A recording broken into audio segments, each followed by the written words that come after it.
ప్రస్తుతం మనతో అడ్వకేట్ రజనీ గారు ఉన్నారు. మేడం చెప్పండి, రఘురామకృష్ణరాజు గారి గురించి మీరు తరచూ చెప్పేటటువంటి పరిస్థితి. వన్ మ్యాన్ ఆర్మీ, ఆయన ఒక ప్రభుత్వాన్ని ఎదుర్కొని ఆయన స్వీయ రక్షణ కోసం కావచ్చు, ప్రజా సమస్యలకు సంబంధించి కావచ్చు ముందుకెళ్తున్నటువంటి పరిస్థితి. ఆయన తొలిసారిగా ఏదైతే సంక్రాంతి పండుగకి ఆయన సొంత నియోజకవర్గంలోకి రావడం జరిగింది. ఆయన తాజాగా హాట్ కామెంట్స్ కూడా చేశారు. షర్మిల ప్రభావం ఉంటే 150 సీట్లు వస్తాయి, షర్మిల ప్రభావం అంతంత మాత్రం అయితే 130 సీట్లు డెఫినెట్గా వస్తాయి ఏపీలో, జగన్మోహన్ రెడ్డి ఇంటికి పోక తప్పదనేటటువంటి వ్యాఖ్యలు. ముందుగా రఘురామకృష్ణరాజు గారు సొంత నియోజకవర్గానికి రావడానికి సంబంధించి మీరు ఎలా ఫీల్ అవుతారు? ముఖ్యంగా మొట్టమొదటిసారిగా 4 సంవత్సరాల తర్వాత నరసాపురం, భీమవరం పరిసర ప్రాంతాల్లో అడుగుపెట్టినటువంటి త్రిబులార్ అనమాట. త్రిబులార్ సినిమా ఎంత ఫేమస్సో మా త్రిబులార్ గారు కూడా అంతే ఫేమస్, రఘురామకృష్ణరాజు. నిజంగా రాముడి పాదుకలతో రాజ్యమేలిందా అన్నది విధంగా ఈరోజు నరసాపురం ఎంపీ సీటు అదే రకంగా ఉందండి. 4 సంవత్సరాలు ఆంధ్రాలో అడుగు పెట్టలేని భయభ్రాంతులు కూర్చున్నటువంటి పరిస్థితులు. మరి భయపడితే ఆంధ్రాలో అడుగు పెట్టలేకపోతే మరి అక్కడ కూర్చొని ఏం చేస్తున్నారు? జగన్ గారికి లొంగిపోయారా? లాల్ సలాం అంటూ, జీ హుజూర్ అంటూ చేతులెత్తేసాడా? లేదు. ఒక వీరోచిత పోరాటం చేశాడు. ప్రతిరోజు అర్ధరాత్రులు, అపరాత్రులు అతన్ని ప్రభుత్వాన్ని గద్దదించే వరకు నిర్విరామ కృషితో ఒక నిష్ణాతులైనటువంటి కొంతమంది వ్యక్తుల దగ్గర సబ్జెక్ట్ కూర్చుకొని, లీగల్ సబ్జెక్ట్ తెలుసుకుని, ప్రతిరోజు అవినీతి పర్వాన్ని బయటకు తీసుకొస్తూ 1 గంట ఆ టైంలో ఒక రచ్చబండ పెడతారండి. ఎవరు ఏ పనిలో ఉన్నా సరే ఆ రోజు, ఆ క్షణం, ఆ పని మానుకొని ఆ గంటో అరగంటో ఆయన రచ్చబండ వినాల్సింది. ఎందుకంటే ఈరోజు ఏ సమస్యని లేవనెత్తారు?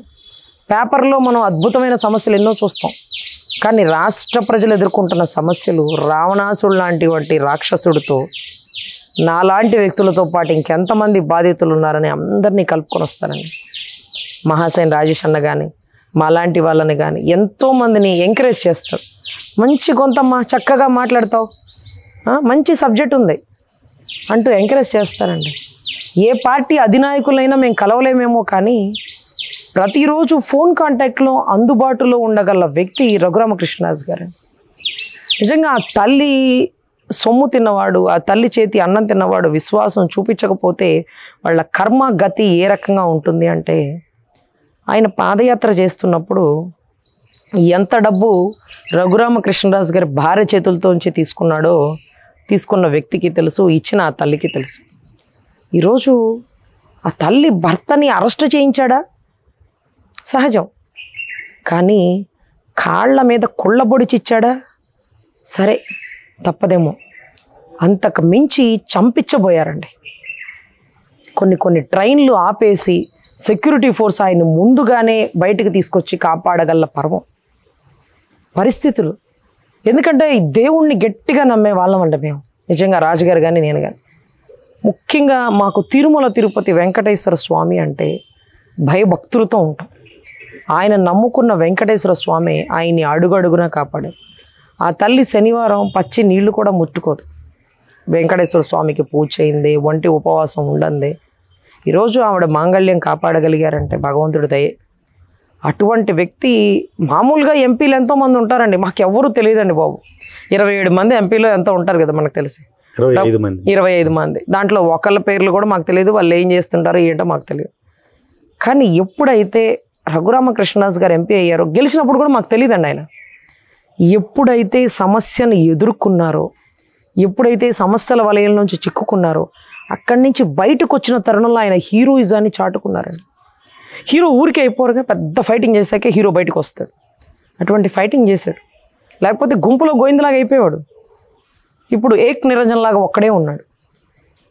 ఏది అంత గొప్ప 151 మంది ఎమ్మెల్యేలు, ఎంతమందో ఎంపీలు, వీటన్నిటినీ దాటుకొని ఒక్క మొగోడు డైలీ సీరియల్ లాగా బస్తీ మే సవాల్ అంటూ 1 గంట కల్లా బండ పగలగొట్టి పక్కన పడేస్తాడు. పగ, ప్రతీకారం, వీటన్నిటికంటే మించి ఏ రోజు కష్టపడిన వ్యక్తి అండి. ఈరోజు రాజశేఖర రెడ్డి గారైనా రూపాయి వైద్యంతో వెలుగులోకి వచ్చిన వ్యక్తి, చంద్రబాబు గారైనా వాళ్ళ నాన్నగారు పొలం వేసుకుంటూ బయటకు వచ్చినటువంటి వ్యక్తి. వీళ్ళందరూ చిన్న చిన్న స్థాయిలు అండి, ఈరోజు గొప్ప స్థాయికి రావచ్చు. కానీ వీళ్ళు పుట్టుకతో కోటీశ్వరులు, అపర కుబేర్లు, బంగారు స్పూన్తో తినగల సమర్థులు. ఇటువంటి వారిని నువ్వు జైల్లో వేసి కర్రలతో కొళ్ళబొడిచి కాళ్ళ మీద వాపులు చూపిస్తే ఒక డాక్టర్ గారి చేత్తో ఇప్పిస్తారండి. ఇది సొరియాసిస్ వ్యాధట, దానివల్ల వచ్చిన మచ్చలంట. అదేందో ఒళ్ళంతా రాక కాళ్ళ మీద వచ్చినాయో మాకు అర్థం కాదు. తర్వాత కడుపుతో ఉన్న వారికి ఇలా తరచుగా రావచ్చు అని డాక్టర్ చెబుతుంది. అమ్మ నేను బాగా తిని పొట్టొచ్చింది కానీ ఇది కడుపు కాదు తల్లి, మొగోడు కడుపు పెట్టొచ్చిద్దమ్మా, కాస్త చూడండి గుర్తించండి నా పరిస్థితిని అంటూ రిపోర్ట్ అష్టవంకర్లుగా రాసేసినటువంటి యంత్రాంగం. ఈ యంత్రాంగం అండర్ కంట్రోల్ ఆఫ్ ప్రభుత్వం. సో ఇటువంటి పరిస్థితుల్లో తీరుతెన్ను లేక ఆ భార్య సెంట్రల్ అమిత్ షా గారితో అంతకంటే మించిన కీలక నేతలతో మాట్లాడి నా భర్త పరిస్థితి ఏంటి, ఎన్ఎస్జీ కమాండర్లు పెద్ద పెద్ద సెక్యూరిటీ ఫోర్స్ ఉన్న వాళ్ళ మధ్యలోంచి తీసుకెళ్ళిపోయారు. ఆ రోజు ఆ తల్లి చెప్తుంది, నేను అలాగే కూర్చున్నాను రజని, ఆ రోజు ఆయన పుట్టినరోజు కేక్ అంతా కట్ చేశారు. సరే నేను పైకి వెళ్ళాను, కిందకి చూస్తే పోలీస్ వాళ్ళు వచ్చారు. ఒకవేళ పోలీస్ వాళ్ళని పిలిచాడేమో పుట్టినరోజుకి, రఘుకి అందరూ తెలుసు కదా, సో పలకరించడానికి వచ్చారేమో అనుకున్నానమ్మా. సడన్గా వాళ్ళు పట్టుకొని వెళ్ళిపోతుంటే గుండె జారిపోయింది. ఎప్పుడు మా చరిత్రలో ఇలా చూడలేదు. టెన్షన్ పడుతూ మెట్లు గబగబా దిగి బయటకు వచ్చేటప్పటికి పోలీసు సెక్యూరిటీ ఫోర్స్ను కూడా పక్కకు పెట్టి తీసుకొని వెళ్ళిపోయారు. అంతగా తప్పు ఏం చేశాడో మాకు తెలియలేదు. పోను ఆయన ప్రాణానికి కూడా రక్షణ లేదు, జైల్లో ప్రాణాలతో నుంచి బయటకు వస్తాడనే నమ్మకం కూడా కోల్పోతున్నాం. సెంట్రల్ నుంచి ఎంతోమంది అధికారులకి ఫోన్లు చేసాం. అప్పుడప్పుడు రఘు కాబట్టి ఆ 2-3 రోజుల్లో రాగలిగారు, ఇంకొకరైతే జైల్లోనే చనిపోయేవాళ్ళు. అదే రకంగా రఘును కొడుతున్నప్పుడు వీడియో కాల్ చేసి ఇంకొక వ్యక్తులకి చూపించారట. అది నాతో చెప్పి చాలా బాధపడ్డాడు అని ఆ తల్లి ఆవేదన ఉంది చూడండి. వీళ్ళిద్దరేం పరాయోళ్ళు కాదండి, చాలా చిన్న వయసులో పెళ్ళయిందంట. ఒకరికొకళ్ళు మేనత్త కూతురు మేనత్త కొడుకు. సో చాలా సన్నిహితంగా రఘు అంటే అంత అపరిమితమైన ప్రాణం ప్రేమ. మేము బతికున్నామంటే నిజంగా వెంకటేశ్వర స్వామి దయ రజని. మేము ఆంధ్రాలో అడుగు పెట్టాం, బతికితే మేము ఏదో ఒక వ్యాపారం చేసుకొని ఇక్కడే బతకగలుగుతామంటూ ఆ కుటుంబాన్ని వణికిచ్చాడండి. అప్పుడు నాకు అర్థమైంది, తల్లి చెల్లి కూడా తెలంగాణ దాటి ఆంధ్రాలో రావట్లేదంటే జగన్మోహన్ రెడ్డి రెండో యాంగిల్ ఒకటి ఉంటుందండి. అది చూస్తే బ్రతుకు మీద ఆసున్నోడు జీ హుజూర్ అని అనాల్సిందే, కల్ముక్తా బాంచేద్దని అనాల్సిందే, లేకపోతే దూరంగా దాక్కోవాల్సింది.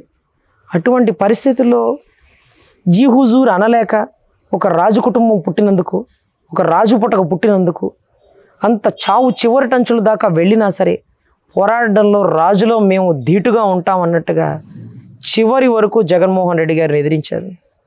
ఈరోజు భీమవరంలో అడుగు పెడుతుంటే కొన్ని వందల వేల మంది లక్షల మంది జనం కుప్పలు తప్పలుగా ఆయన వచ్చి చూస్తూ, అయ్యా మిమ్మల్ని చూస్తాం అనుకోలేదయ్యా అని ఒకళ్ళు, మళ్ళీ ఊరికి పండగ వచ్చిందయ్యా అని ఒకళ్ళు, సంక్రాంతి పండగ ఇప్పుడు మాకు వచ్చిందయ్యా 4 సంవత్సరాల తర్వాత అని ఒకళ్ళు. ఢిల్లీలో చాలా ఫ్రీగా మాట్లాడేదాన్నండి. హైదరాబాద్ వెళ్ళినప్పుడు కూడా చాలా సబ్జెక్ట్ గురించి మాతో డిస్కస్ చేసేవారు. రజని ఈ కేసు వేశారు సిద్ధార్థ లుత్రా గారు, ఇలాంటి జడ్జిమెంట్ అది ఇదని మంచి అనలైజింగ్గా సబ్జెక్ట్ గురించి. ఎప్పుడైతే భీమవరంలో ఆయన వైభోగం ఎలా ఉంటుందో చూడడానికి వెళ్తే అక్కడ ఉండేవాళ్ళు మాట్లాడచ్చు, మీరు ఢిల్లీలో మాట్లాడచ్చు, మళ్ళీ మా రాజుగారు మాకు దొరకరు మేడం, మళ్ళీ ఎలక్షన్ కూడా వచ్చాక ఎప్పుడు వస్తారట, ఈలోపు మేము మాట్లాడుకోవాలి, ఈలోపు మేము చూసుకోవాలి, మా ఊరు అన్ని ఏరియాలో తిరగాలి అంటూ ఎంతోమంది కుప్పలు తప్పలుగా కదిలొచ్చినటువంటి పరిస్థితులు అండి. ఈరోజు రాజుగారు అబ్బాయి భరత్ అండి, వ్యాపారాల్లో పూర్తిగా నిష్ణాతులైనటువంటి వ్యక్తి. అదే రకంగా రాజుగారికి ఒక కూతురు ఉందండి. ఆ కూతురు రామచంద్ర గారి అబ్బాయిని పెళ్లి చేసుకుంది. ఎవరు ఈ రామచంద్రయ్య అంటే గౌరవ రాజశేఖర రెడ్డి గారి ఆత్మట. అసలు కట్ చేస్తే రాజుగారు ఒకరోజు జోక్ అనమాట, పైన మేడం గారు ఉన్నారు, కింద సార్ ఉన్నారు, ఎదురు కూర్చొని మాట్లాడుతుంటే రజనీ నీకు రాజశేఖర రెడ్డిని చూపించినా అన్నాడు. ఎలా అన్న, పిలిపిస్తాను ఆగన్నాడు. ఎలా అన్న, రాజశేఖర రెడ్డి కిందకి రావా నువ్వు అన్నాడు.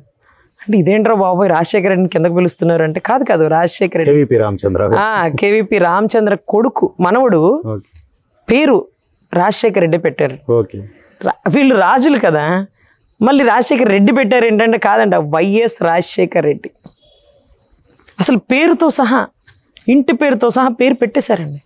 వైఎస్ రాజశేఖర రెడ్డి కిందకి రా అంటే గబగబా దిగి వచ్చాడు ఆ పిల్లోడు. ఎవరు సార్ ఈ అబ్బాయి అంటే, అబ్బాయి పేరు అడుగు అన్నాడు. ఏం పేరు బాబు అంటే వైఎస్ రాజశేఖర రెడ్డి అన్నారు. ఈ రామచంద్రయ్య గారి ఆత్మ ఎక్కువయ్యి ఆయన విపరీతమైన అభిమానంతో 2 మనవళ్ళు అండి, ఒక మనవడి పేరు అచ్చంగా అదే పెట్టారు.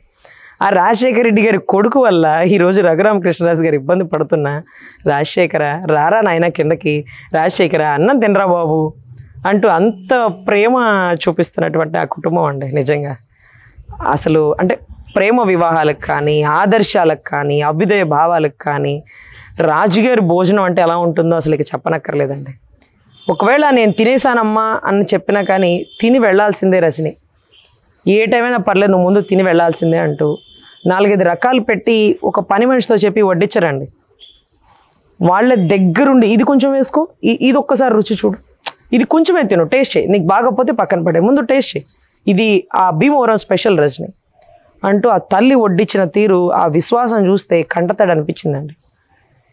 ఎలారా ఈ తల్లికి అన్యాయం చేయాలని చూసావు, ఎలారా ఆ భర్తని దూరం చేయాలని చూసావు, ఎలారా వాళ్ళ డబ్బులు తీసుకొని నువ్వు పాదయాత్ర చేసుకొని అన్నం తిని మొండి చేయి చూపిస్తారు చూడండి, తిన్నింటి వాసాలు పెడతారు చూడండి, అది నీ బతుకు. ఆ తల్లి కన్నీరు ఊరికే పోదు. ఏదైతే చంద్రబాబు గారిని కంటతడి పెట్టించి భువనేశ్వరమ్మ గారిని అసెంబ్లీలో అవమానపరిచారు చూడు, ఆ తల్లి కన్నీరు వృధాకపోదు.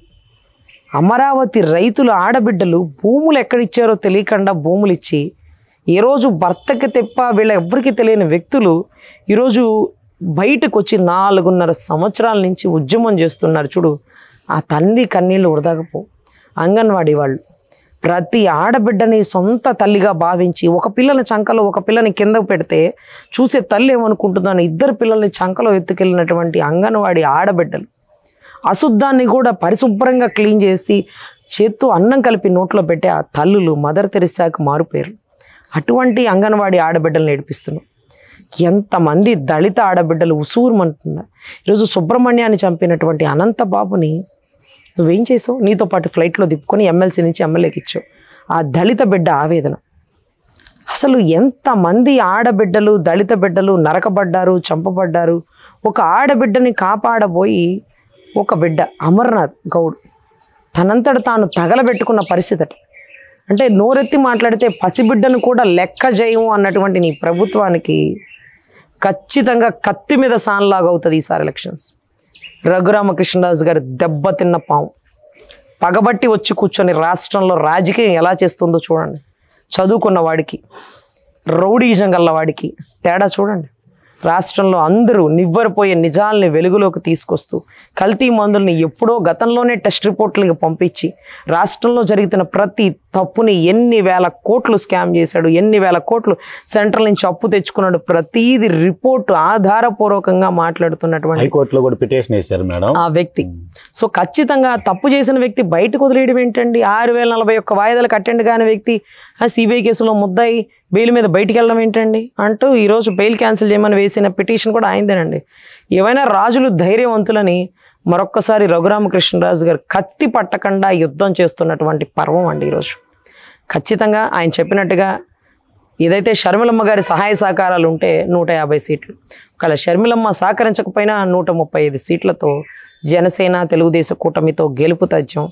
ఈ అవినీతి పరుడైన అరాచకుడైనటువంటి ఈ వ్యక్తిని ఆడబిడ్డల ఉసురు తగిలి ఎంతోమంది మగవాళ్ళు ప్రాణాలకు సైతం పోరాడి ఈరోజు జైళ్లలో ఉన్నటువంటి ప్రతిపక్ష నేతల బాధలు ఖచ్చితంగా ఈరోజు తుదముట్టించబోతున్నారు. సో రానున్న కాలంలో రామరాజ్యం రాబోతుందంటూ నరసాపురం భీమవరం పరిసర ప్రాంతాల వాళ్ళు చాలా సంతోషంగా ఉన్నారండి.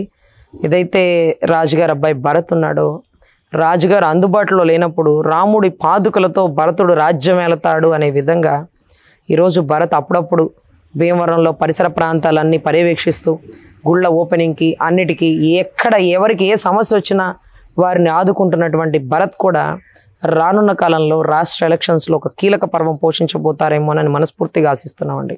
ఎంతోమందికి తల్లిగా, ఎంతోమంది రాజకీయవేత్తలకి, ఎంతోమంది నిష్ణాతులకి సమర్థత గల సమాధానం చెప్పగల రాజుగారి భార్య ఎప్పటికీ ఒక జిజియాబాయి లాగా, ఏదైతే అశోక్ చక్రవర్తి ఉంటారు చూడండి, ఇలా నువ్వు చేయాల్సిందే భరత్ అంటూ శాసిస్తూ ఇది కరెక్టు ఇది తప్పు అంటూ రాజుగారికి అడుగడుగున సలహా సూచనలు ఇస్తున్నటువంటి ఆ తల్లి కూడా నిజంగా గొప్ప వీరవనితగా భావిస్తూ ఆ కుటుంబానికి మంచి జరగాలని, రానున్న ఎలక్షన్స్లో భారీ మెజారిటీతో గెలిపి రఘురామకృష్ణరాజు గారి జెండా ఎగురవేయాలని, ఆయన మీద పెట్టినటువంటి తప్పుడు కేసులను కొట్టేసి ఆ కుటుంబానికి రక్షణ కల్పించాలని మనస్ఫూర్తిగా కోరుకుంటున్నాను.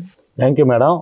ఇది పరిస్థితి. ఏదైతే ఏపీలో ప్రభుత్వానికి ఎదురొడ్డి ప్రజా సమస్యలను ఎప్పటికప్పుడు ఎత్తి చూపుతూ సాక్షాత్తు హైకోర్టులో కూడా ప్రభుత్వం ఈ 4.5 సంవత్సరాల్లో చేసినటువంటి అవినీతి అక్రమాలకు సంబంధించినటువంటి నిధుల స్కామ్కు సంబంధించినటువంటి ఆరోపణలకు సంబంధించినటువంటి సాక్ష్యాధారాలతో సహా హైకోర్టులో పిటిషన్ దాఖలు చేసిన పరిస్థితి రఘురామకృష్ణరాజు గారు. అలాగే ఆయన ఏదైతే తాజాగా సంక్రాంతికి సంబంధించి 4 ఏళ్లకు సంబంధించి ఆయన దూరంగా ఉంటూ ఈ తాజాగా ఉన్నటువంటి సంక్రాంతికి ఆయన హాజరవటం అనేది ప్రస్తుతం చర్చనీయాంశమైన పరిస్థితుల్లో ఆయనకు అత్యంత అభిమానంగా ఉన్నటువంటి వ్యక్తి, సన్నిహితంగా ఉన్నటువంటి వ్యక్తి, ఆయన యొక్క పోరాట పటిమను గుర్తించి ఆయనకు సంబంధించి ఎప్పుడూ కూడా ప్రస్తావించేటటువంటి వ్యక్తి సీనియర్ హైకోర్టు అడ్వకేట్ రజనీ గారు కూడా ఆయనకు సంబంధించినటువంటి భవిష్యత్తు అంతా కూడా మంచిగా జరుగుతుందని, ఆయన డెఫినెట్గా ఈసారి గెలుపొందటం ఖాయం భారీ మెజారిటీతో మరలా అనేటటువంటిది ఒక అభిప్రాయం వ్యక్తం చేస్తున్నటువంటి పరిస్థితి. ఆయన జోస్యం చెప్పినటువంటి ఏదైతే ఉందో 135 సీట్లు